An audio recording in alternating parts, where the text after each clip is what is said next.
em que a gente pegou um ativo ganhando R$100 e o inativo ganhando os mesmos R$100.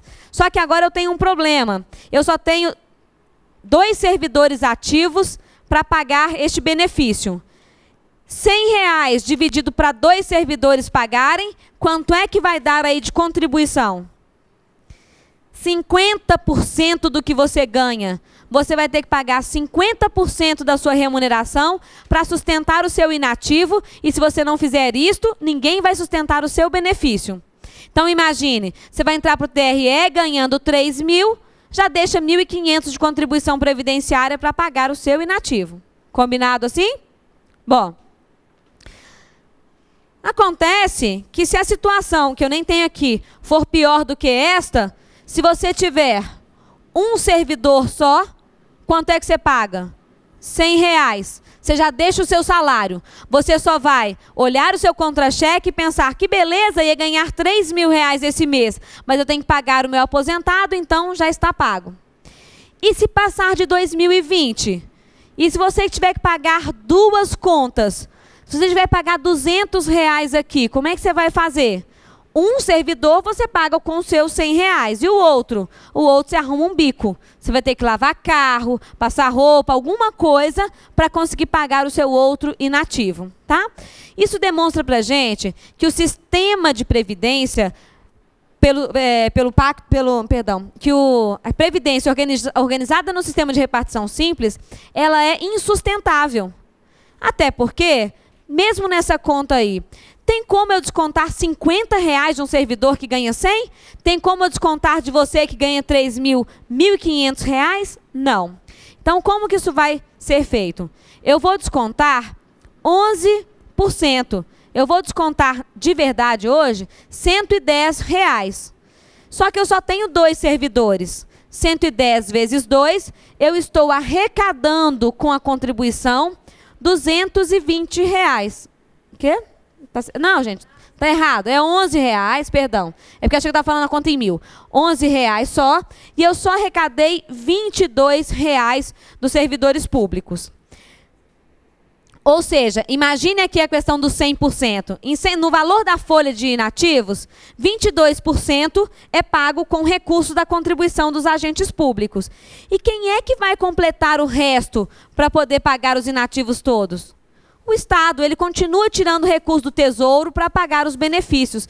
Então, R$78 ou 78% dos recursos hoje pagos a inativos continuam vindo da contribuição dos cidadãos todos. Vai vir justamente do recolhimento dos tributos. Tá bem? Até aqui tudo bem? Então, hoje nós temos uma situação bem complexa de previdência, porque nós não temos o número de servidores ativos necessários para sustentar um regime de repartição simples. A tendência desse problema é aumentar ou melhorar? Aumentar. Quanto mais velha fica a população, mais grave é o sistema previdenciário de um país. Quais países estão com mais problemas previdenciários? Os subdesenvolvidos ou os bem desenvolvidos? Os bem desenvolvidos. Os países desenvolvidos, como a Alemanha, hoje tem incentivo para você ter filho. Eu tenho uma amiga morando na Alemanha, ela está grávida, já está lá recebendo já dos órgãos públicos informação sobre uma bolsa que ela vai receber até, acho que até o filho completar 30 anos de idade. O filho tem direito a uma bolsa também até essa data. Escola, saúde, tudo gratuito desde que você tenha filho na Alemanha. Os países envolvidos terão mais problema, então, porque a taxa de longevidade é bem maior e de natalidade quase que nula. Tá? Bom, entendendo agora um pouco do que a gente vai chamar de contribuição, sistema contributivo. Já que eu não posso ficar num sistema em que o Estado vai pagar todo o benefício, eu preciso fazer alguma coisa para contribuir. Então, a gente vai entender aqui um pouquinho sobre contribuição. Como a gente detesta gráfico e finge que o meu está reto, nós vamos tomar o seguinte cuidado. Eu vou construir aqui, na verdade, uma caixa d'água e vou imaginar que o servidor público tem que colocar água todo mês aqui, para no final a gente abrir uma torneira aqui e retirar para ele um benefício. Aqui nesta linha eu tenho o valor da contribuição. E aqui o tempo de contribuição. Ele vai contribuir com 1 ano, 2 anos, 3 anos, etc., até poder se aposentar. A mulher tem que contribuir 30 anos aqui, o homem 35, depois a gente vai ver isso. E aqui vai depender, 11%, 12%, 30%, o quanto que essa linha estiver inclinada é o quanto que ele vai pagar. Então, primeira coisa, fazendo a minha caixa d'água, tcharam, olha a perfeição da minha torneira. Pois bem, aí está a nossa torneirinha. Imagine alguém, uma servidora mulher, por exemplo, trabalhando 30 anos na administração pública. Vou até pôr esse 30 aqui em cima da tela branca, só para vocês entenderem. 30 anos, até aqui, 30 anos, trabalhando na administração pública para se aposentar. Ela teria começado a contribuir ele desde o início e teria enchido a caixa d'água. Ô, gente, fala a verdade, nem um programa de cinema fica tão bom, melhor do que isso. Olha que fantástico. Então, olha, enchendo a caixa d'água até o final dos 30 anos de contribuição. Acontece que, na prática, nós não temos as pessoas contribuindo desde o início no regime próprio. Vocês mesmos, as meninas aqui são muito novinhas, vocês têm que ver, gente, pessoal do SAT, todas lindas. As meninas aqui, provavelmente já trabalham, já tem alguma atividade ligada à contribuição do INSS. Tá? Vamos imaginar que eu pegue uma mulher que já tenha 15 anos de contribuição para o INSS. Eu quero imaginar o seguinte, até aqui, ó, esses 15 anos primeiros da vida dela, ela começou a trabalhar com 15 anos de idade, como menor aprendiz, e agora, com mais 15 anos trabalhando, ela está com 30 anos de idade aqui, tá? Lá na frente, quando ela tiver 30, ela está com 45 de idade. Então, esse tempo todo é um tempo de INSS. Lembra que no INSS, a contribuição, em vez de ser... Lembra que eu desenhei... Aqui, ó, está até aqui ainda. Volta aqui, por favor, Caio, me acompanha. Pegando duas pessoas que ganham o mesmo tanto, que ganham 10 mil. O servidor efetivo colocaria todos os meses R$1.000 no fundo de previdência. E o servidor do regime geral só R$300. Mais ou menos a proporção vai ser o seguinte. Imaginem que aqui é 1 copo d'água e aqui são 3 copos d'água que ele vai colocar naquela nossa caixa d'água lá. Tá? 3 vezes mais se ele for servidor. Então vamos voltar no nosso esquema. Se até aqui esse servidor era do INSS, em vez de contribuir com 1, 2, 3 copos d'água, ele vai colocar 1 copo d'água só, que vai dar bem menos em recursos. Olha ali onde vai parar a água neste caso. Acontece que depois daquela data, ele começa a colocar 3 copos d'água por mês, igual o servidor, não ficou tão perfeito, mas ele vai continuar contribuindo. E olha, o sistema dele não vai permitir que a água chegue lá em cima. Ela não vai chegar nesse total aqui, ó. Era para essa linha ter sumido em vez de aparecer. Aqui, a água só enche até a metade da caixa, um pouquinho para cima. E o que que vai gerar? Vai gerar a falta daquele recurso todo ali, que é o déficit previdenciário. Se a gente estiver pensando nas contas que nós fizemos agora mesmo, aqui são os R$22 que eu arrecadei de contribuição e aqui os R$78 que faltam. Vamos trazer isso para dinheiro de verdade. O Fundo de Previdência do Estado de Minas Gerais teria que completar de água 17 bilhões de reais para aposentar todos os servidores do Estado. O INSS também é um sistema assim, tem contribuição, é repartição simples e o Estado completa com pouco. O déficit do INSS, esse tanto de água que falta, é de 130 bilhões de reais. Então é muito dinheiro que falta, tá? E aí, essa aí é a ideia de déficit previdenciário. Acontece que, lembra que eu disse para vocês que na emenda constitucional 20, além do caráter contributivo, foi feita uma reforma paramétrica?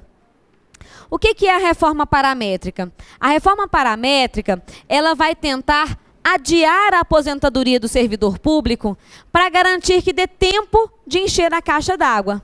Então, olha, um homem para se aposentar, bastava que ele fizesse 35 anos de serviço e ele aposentava. Mas a emenda 20 já não criou a contribuição? Então, agora vão ser 35 anos de contribuição. O homem vai contribuir durante 35 anos e ele podia aposentar. Vamos imaginar que ele tivesse começado a trabalhar com 50 anos de idade. Com 15 anos de idade. mais os 35 que ele trabalhou, ele estaria com 50 anos de idade e ia se aposentar. A mulher tem que trabalhar, contribuir 30 anos. Ok? Bastava contribuir os 30 anos. Se ela tivesse ingressado com 15 anos de idade, estaria agora com 45 e se aposentava. A reforma paramétrica vai obrigar o servidor público a completar simultaneamente contribuição e idade. O homem vai ter que fazer 35 anos de contribuição e terá que completar 60 anos de idade para se aposentar. E a mulher vai ter que fazer 30 anos de contribuição e completar 55 anos de idade. Professora, mas no que isso vai fazer, ou como isso vai fazer, aquela caixa d'água encher mais, né? Olha, a gente estava nesse gráfico aqui, ó, um déficit previdenciário que decorria do fato de termos uma pessoa que começou a trabalhar com 15 anos de idade. Aqui, ela está com 15 anos de contribuição para o INSS. E aqui, ao final desta caixa d'água nossa, ela estava com 30 anos de contribuição, mas apenas 45 anos de idade. Tá dando para ver aí do SAT? Aqui, ó, a servidora fictícia que eu criei tem 15 anos de contribuição no INSS e mais 15 anos de regime próprio. Antes ela contribuía com bem pouquinho, depois começou a contribuir com mais e ela encheu a caixa d'água dela até aqui. Com a reforma paramétrica, ela pode se aposentar nesse dia? Eu posso abrir a torneira dela aqui? Não, porque ela tem 30 anos de contribuição, mas só 45 anos de idade. Digamos que eu faça com que ela contribua mais 5 anos. Se ela contribuir 35 anos igual o homem, ela vai poder se aposentar? Não, porque em vez de ter já os 55, ela vai ter feito agora 50 anos de idade. E se ela contribuir 40 anos para a Previdência, agora ela vai ter feito 55 anos de idade. Só agora a gente vai permitir, vai fechar a caixa d'água dela e vai permitir que ela contribua mais esse tempo, obrigá-la a contribuir mais esse tempo, e a caixa d'água dela vai encher mais um pouco. Agora ela vai poder aposentar. Mas vejam que ainda sobrou um déficit de previdência. Ele é menor, mas ele ainda existe. Certo? Então, a emenda constitucional 20 criou o sistema contributivo que resolveu em parte, porque antes não tinha dinheiro nenhum, o Estado pagava tudo. Colocou a contribuição, melhorou bastante. Não foi suficiente, reforma paramétrica, que fez aumentar o tempo de contribuição, aumentou mais os recursos. E o finalzinho do déficit que ainda sobrou? Outra reforma constitucional. Aí olha o que aconteceu. A emenda 41 veio para minimizar ou tentar acabar com aquele déficit que sobrou da Previdência, já que a reforma da emenda 20 não foi suficiente. O que a emenda constitucional 20 teria que ter feito para solucionar o problema da Previdência? Ter criado um sistema paralelo de repartição simples e capitalização. Porque a repartição simples, eu posso aumentar a alíquota para 200%, 300%. Se eu não tiver pessoas para pagar, eu não tenho como sustentar o sistema. Tá? O que a emenda constitucional 41 de 2003 trouxe de importante? Primeiro, ela criou uma necessidade de que aquela contribuição do agente público seja calculada matematicamente. E essa matemática se chama ciência atuarial. Por isso é que a gente fala de equilíbrio atuarial ou cálculo atuarial, que é o que a gente faz para calcular a alíquota certa de previdência. Essa alíquota é estabelecida conforme um cálculo que vai estabelecer a data de óbito do servidor e a data em que ele provavelmente vai se aposentar. Por quê? Ele vai pensar assim, aquele nosso gráfico aqui, só fazê-lo mais ou menos. Olha, se um servidor vai passar X anos contribuindo, vamos imaginar que aqui ele faz 70 anos de idade, e depois ele vai começar a gastar esse dinheiro, até que idade ele pode viver? Vamos imaginar aqui, até 90. Aos 90 anos de idade, esse servidor tem que falecer. Se ele continuar vivendo, ele vai começar a gerar para esse sistema de previdência um déficit previdenciário de novo. É claro que a gente não vai matar alguém que faz 90 anos de idade no Estado, mas nós vamos ter que aumentar a contribuição dele. Talvez ele contribua mais para poder dar tempo de viver mais.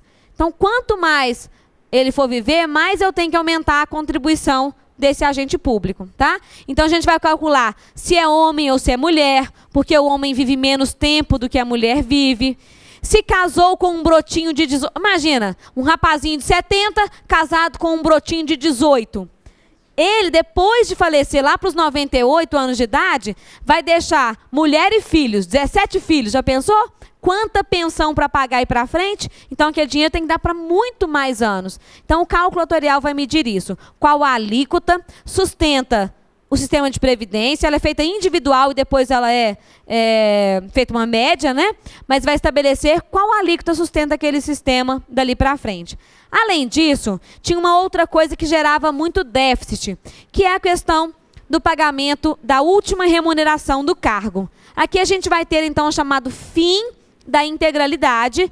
O benefício vai deixar de ser calculado pela última remuneração do cargo e vai começar a ser pago pela média do período contributivo. E já que eu não vou ter mais o valor do último cargo como referência para o aposentado, cada um terá sua média individual, então eu vou romper também com a paridade entre ativos e inativos. Se eu der aumento para o servidor da ativa, nada implica na média que o servidor vai receber. Por que essa integralidade dava problema? Deixa eu ver se tem jeito de eu mostrar isso para vocês aqui. Dá. Se eu só aproveitar esse gráfico. Olha, imagine um advogado que a vida inteira contribuiu com um salário mínimo no INSS.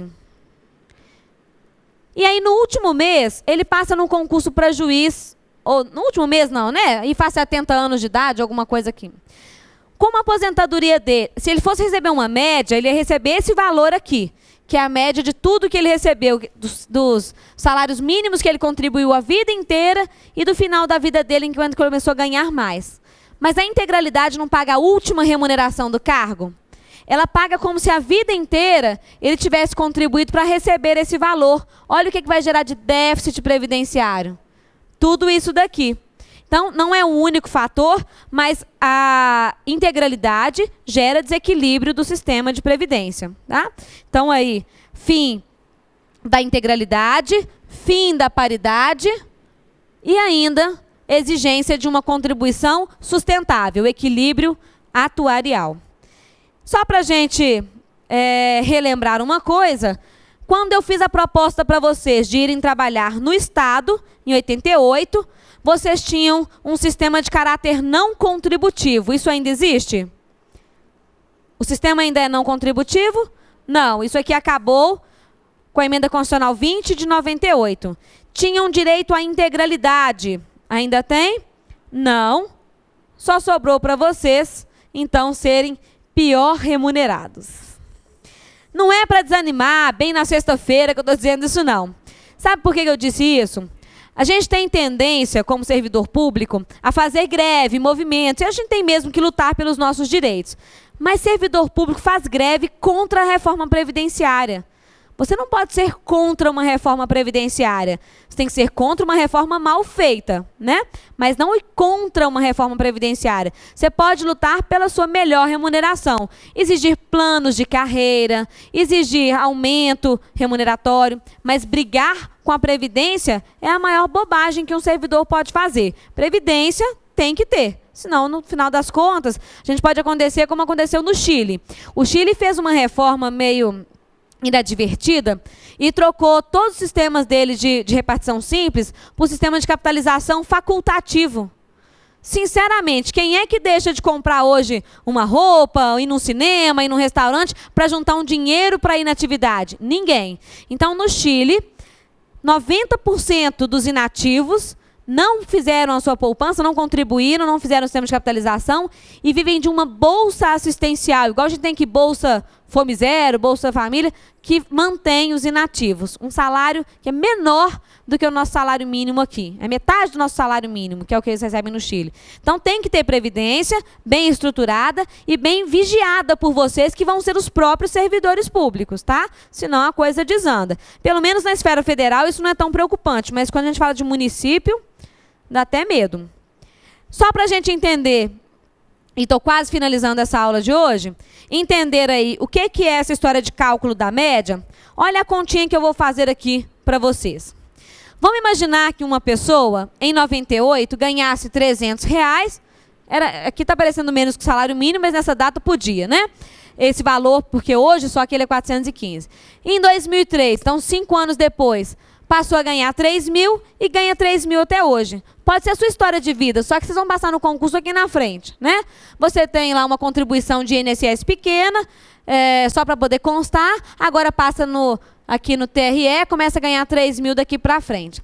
Eu estou considerando uma pessoa que tenha trabalhado 30 anos, então é uma mulher, ela já trabalha desde 1900, eu estou com a mão aqui, não está dando para ver, desde 88 ela já trabalha. Só que para calcular a aposentadoria para vocês aqui no quadro, eu vou usar só os últimos 10 anos, tá? Como que eu vou fazer esta conta?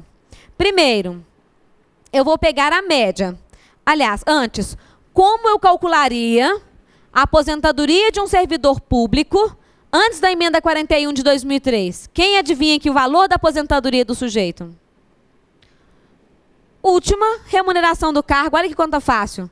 Eu pego o contra-cheque do último mês, olha, quanto você ganhou no último mês? 3 mil, toma aqui sua aposentadoria, já calculei. Ela era exatamente a última remuneração do cargo. Agora eu vou fazer uma média. Então, em vez de fazer como ela é feita mesmo, que na prática ela eu pego quantos meses se passaram de 98 a 2008, que são 120 meses, somo as remunerações todas e depois divido por 120 meses. Aqui eu fiz anual. Eu pensei assim, 5 anos, ganhando R$300, vai ser igual a média anual de 1.500. Mas, depois, mais 5 anos ganhando R$3.000, média anual de 15 mil. Somei os 5 anos mais 5 anos, R$16.500 é a média em 10 anos. Se eu tenho que dividir para achar a média anual, né, a média dividida por 10, 1.650. O que vocês preferem? A regra de antes, em que você se aposentava pela última remuneração do cargo, ou agora que você aposenta pela média do período contributivo? O BA acha o quê? E aí, você vê quem mais? Em Manaus. Preferem a última remuneração do cargo. Tá bem. Então, olha, na prática,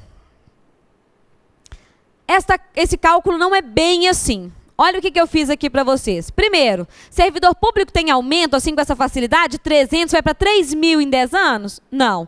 Se você ganha 3 mil hoje, daqui a 10 anos eu te perguntar quanto você ganha, você vai me falar R$3.000. Então a primeira coisa que eu fiz foi trazer isso aqui para algo mais real. Normalmente um servidor público, é claro, tirando aquela pessoa que averbou o tempo, que trouxe, ela vai ter 3 mil hoje, daqui a 10 anos R$3.000. Só que eu vou calcular a aposentadoria desse servidor hoje, aqui ó, 2008. É justo eu pegar aquele salário defasado dele lá de trás sem atualizar? Não. Aí a Constituição determinou a atualização mês a mês pelo INPC dessas remunerações. Eu vou pegar aqui, remuneração de janeiro de 98, vou trazer até hoje e atualizar. Fevereiro de 98, vou trazer e atualizar todas elas.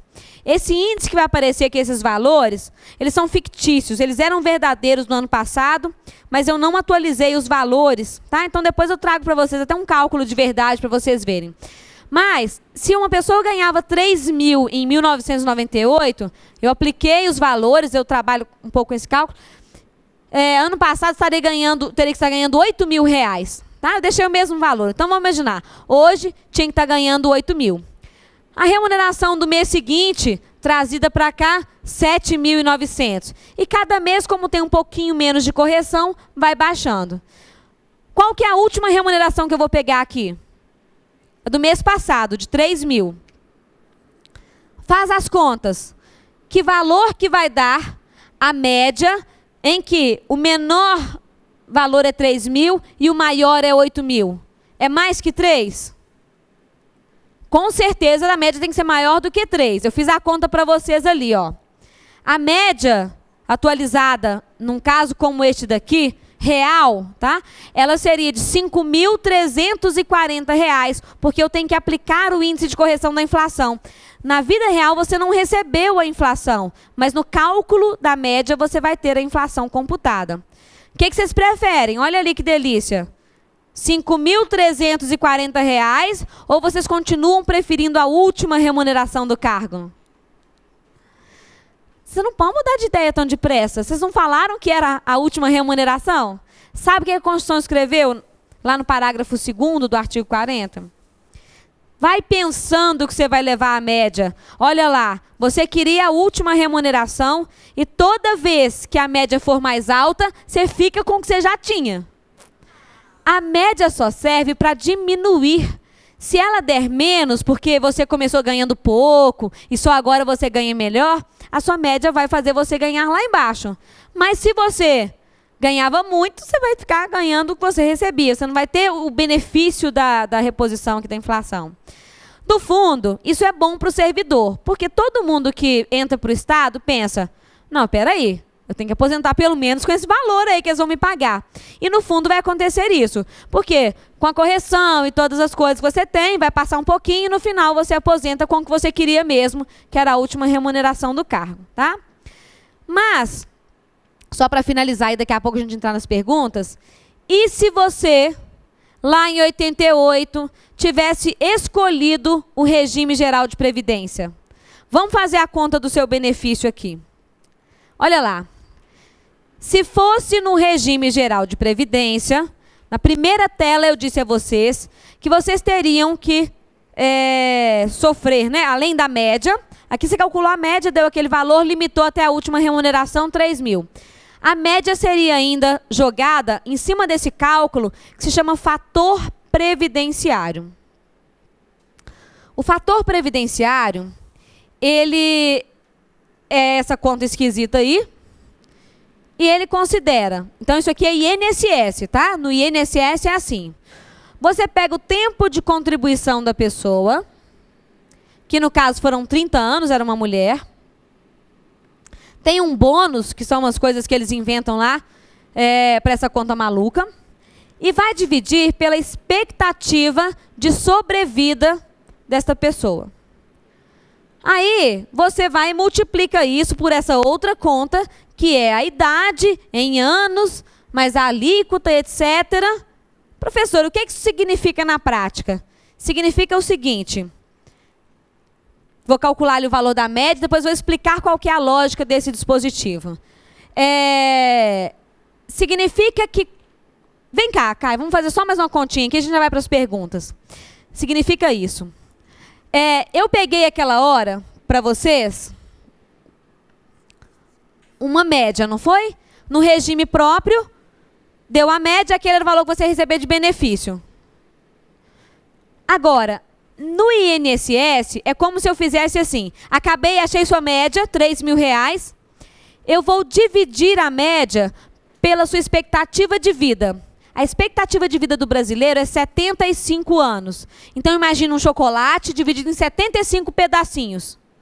Eu vou pagar para a pessoa o número de pedacinhos correspondente à idade que ela tem hoje. Aquela nossa mulher começou a trabalhar com 15 anos de idade, trabalhou 30 anos, então ela está com 45. Ela só vai receber 45 pedacinhos da média, e não o valor integral. Quando é que uma pessoa... A gente não costuma falar assim, não, que esquisito, meu pai, meu avô contribuiu a vida inteira sobre o teto do INSS e hoje ele recebe 2, 3 salários mínimos. O que significa isso? Que ele se aposentou jovem. Porque se ele tivesse se aposentado com exatamente a expectativa de vida, ele ganharia o total do que ele tinha contribuído. No INSS, você só ganha o que você esperava ganhar se você fizer a expectativa de vida, tá?